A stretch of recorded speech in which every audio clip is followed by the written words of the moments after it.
che tanto assai va bene che non guardi pericolo? Ah? Che tanto assai va bene? A poi. Ecco, non mi capisce, vero? Ma lo sai di Cuparro? Niente saggio. Ah, non sai niente, povero innocente. Ma non me la passo, Paolo, non me la passo. A Paolo, vedi che sono capace di piovarmi tutto un taracà. Non sai niente. E allora perché da mattina fino a sera non vai a giocare a serie su sta casa di Don Girolamo? Ah, perché? Ma so ben già facci? E da ultra civetta, che sta ghionnati sana arrera finestra, con sguardasciata, che manco sa spittare su per un sì. E tu non sai niente, vero? Saccio tutto. Saccio che mi passate lì con spago, saccio che mi venite, saccio che... Ma che ti interessa? Si possa dire a te che ti interessa se io voglio bene? Ah, va bene? E Morici, ma con sta faccia tosta? Sì, io voglio bene, dai dare fossi sto contattia. Ah, certo, già, lo sogno io. Perché mi ha visto dare sto co? Acqua passata non macina più. Tu sei maritata. Già, io sono maritata, perciò...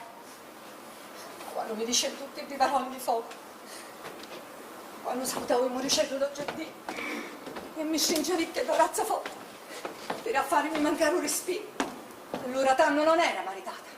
Ora t'accorgi che esiste due povero uomo che anche me PT, ah? Ora sei capace di dirmi che ho rimborso di mangiacore? Sì, un rimorso perché do capisci che mi tiene lontano di te.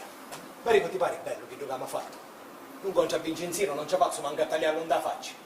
Pare che mi dici, vive, che non basta cosa più bella che aveva nella vita, laccio.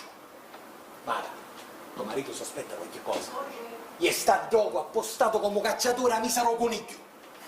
Vigliacco, ti scambi, non hai nemmeno coraggio di dirmi francamente chi tu capenzi. Cerchi di farmi scandare mettendo mano di occhio pericolo. Sì, è vero, mio marito sospetta. Che assai di chi dice che avete un femmino, che non mi fa nascere di dice. Non mi scandai e via. Non mi piccicare a Dio. Per parlargli, per dire che non è giusto di dover fare.